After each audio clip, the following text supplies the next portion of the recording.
ഈ കൊച്ചി മട്ടാഞ്ചേരി ഈ ഏരിയയിൽ ഒരു ക്യാരക്ടറായിട്ട് വരുമ്പോൾ അതിനൊരു കൾട്ട് ഫോളോയിങ് ഉണ്ട്. അപ്പം ആ ഏരിയ ആയിട്ട് മമ്മൂക്കയ്ക്ക് കൊച്ചി മട്ടാഞ്ചേരി എന്ന് പറയുന്നത് എൻ്റെ ഭാര്യ മട്ടാഞ്ചേരിക്കാരി. അതാണ്. പിന്നെ ഞാൻ പഠിച്ച കാലത്ത് എൻ്റെ കൂടുതൽ സുഹൃത്തുക്കളും മട്ടാഞ്ചേരി ഫോർട്ട് കൊച്ചിക്കാരാണ്. പിന്നെ ഫോർട്ട് കൊച്ചി വൈപ്പിൻ ആ ഭാഗത്തൊക്കെ ഞാൻ ഒരുപാട് കാലം നാടകം കളിക്കുകയും ഒരുപാട് സുഹൃത്തുക്കളും ഒക്കെ ഉണ്ട്. ഭാഷ അത്യാവശ്യം നല്ല പരിചയമാണ്. ഞങ്ങളുടെ ഒരു മട്ടാഞ്ചേരിക്കാരൻ അവിടെ ഉണ്ട്. നീ അത് 2 വാക്കൊന്ന് പറയുന്നോ? പേടിക്കുക, ടെൻഷൻ അടിച്ച് ചാവരുത്.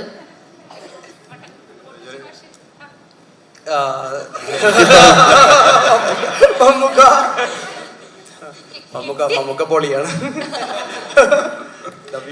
ലവ് യു എന്നൊക്കെ. Love you to.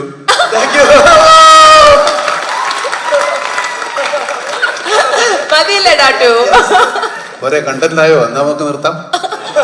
നമുക്ക് ഇനി 2026 തുടക്കം കുറിച്ചു. ചത്ത പച്ച ഹിറ്റായി. ഇനി വരാൻ പോകുന്ന ചിത്രങ്ങൾ കുറെ അധികം ഇങ്ങനെ നീണ്ട ഒരു ലിസ്റ്റാണ്.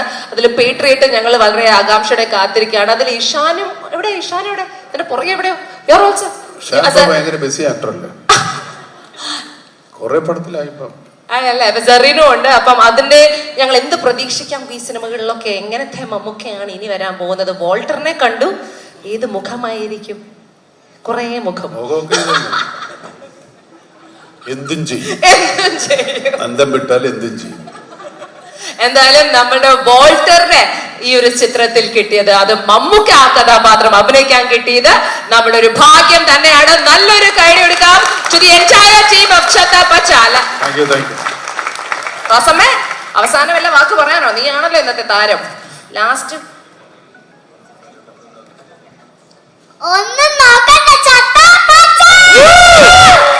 പിന്നെ മറ്റൊരു ഡയലോഗ് ഉണ്ടല്ലോ വോൾട്ടറിന്റെ പിന്നാലെ. അതാരും പറയും. ആ പറഞ്ഞോ, ആരൊക്കെ പറയാം? പറഞ്ഞോ.